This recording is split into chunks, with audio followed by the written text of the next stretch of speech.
tokoh Papua mengecam aksi keji KSP.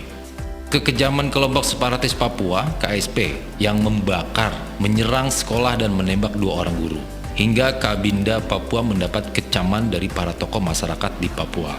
Mereka tidak setuju dengan kekejian KSP karena sudah melanggar hukum dan menyakiti saudara sesukunya sendiri. Memang organisasi ini harus diberantas secepatnya agar masyarakat merasa aman dan damai di Papua. Papua kembali gonjang-ganjing karena KSP beraksi kembali setelah membakar 3 gedung sekolah. Kelompok yang berada di bawah kendali OPM ini tiba-tiba menembak seorang pelajar, juga guru di Kabupaten Puncak. Tak hanya seorang, tapi langsung 2 orang. Peristiwa-peristiwa ini tentu membuat masyarakat geram karena KKB bertindak ngaur dan menembak orang yang tidak bersalah. Aksi keji KSP kembali berulang dengan menembak Kabinda Papua Brigjen 1 Gusti Putu Dani pada 25 April 2021 yang kemudian gugur sebagai Kusuma Bangsa. 2 hari setelahnya, personel Polri atas nama Baharatu Komang juga gugur akibat serangan KKB. Pandopolo, Ketua Adat Sentani Yanto Eluai, menyatakan bahwa kekejian KKB telah melanggar norma adat yang ada di Papua dan telah mencoreng wajah adat. Dalam artian, sebagai warga sipil di bumi Cendrawasih, mereka seharusnya taat terhadap hukum adat di samping hukum negara. Nah, di sini Abang Danpo. Tetapi terang-terangan melanggarnya. Yanto Eluai menambahkan, KKB harus menghentikan aksinya segera mungkin. Dalam artian, sebagai tokoh masyarakat Papua, ia ingin agar kedamaian tercipta di bumi Cendrawasih. Ketika KKB masih berkeliaran, maka akan meresahkan masyarakat dan membuat mereka takut untuk beraktivitas di luar rumah. Ulah KKB memang semakin menggila dengan menembaki para guru hingga aparat keamanan. Padahal guru bagai pelita di kegelapan. Jika para guru dibunuh, bagaimana dengan masa depan anak-anak Papua? Mereka terancam, tidak bisa menuntut ilmu dari sang guru. Menyedihkan, kali ini KKB bertindak di luar batas kemanusiaan sehingga membuat banyak orang tersulut amarahnya.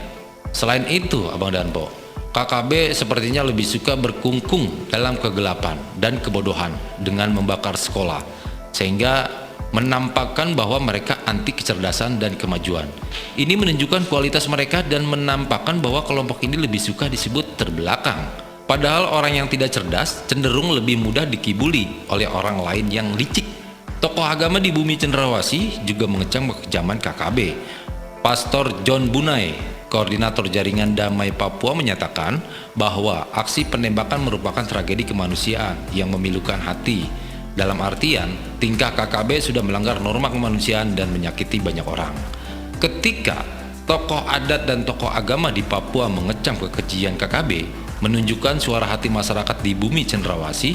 Yang pertama, mereka tidak suka dipaksa untuk bergabung ke gerakan Papua Merdeka atau membentuk Republik Federal Papua Barat karena lebih suka cinta NKRI. Kedua, KKB melanggar norma dan hukum adat serta negara dengan menghilangkan nyawa orang lain tanpa sebab yang jelas. Para korban tidak bersalah apa-apa, tetapi harus menanggung resiko besar dan meninggal dunia. Pembunuhan tentu sebuah tindakan kriminal, dan mereka harus mempertanggungjawabkan perbuatannya di penjara, bukannya lari begitu saja seperti pengecut. Ketiga, KKB memperlihatkan sikap sok jagoan dengan menembak masyarakat sipil. Untuk apa mereka pamer keahlian menembak ketika ujung-ujungnya terancam pasal pembunuhan? Apakah mereka sudah gila dengan melempar pelor tanpa sebab yang jelas? Oleh karena itu, Abang Danpo, KKB memang harus diberantas sampai ke akarnya. Anggota TNI berusaha keras mengejar sisa kader KKB yang secara licik bersembunyi di hutan belantara dan pegunungan, yang kondisi alamnya agak susah untuk didatangi. Masyarakat mendukung penuh TNI agar kedamaian di Papua tercipta.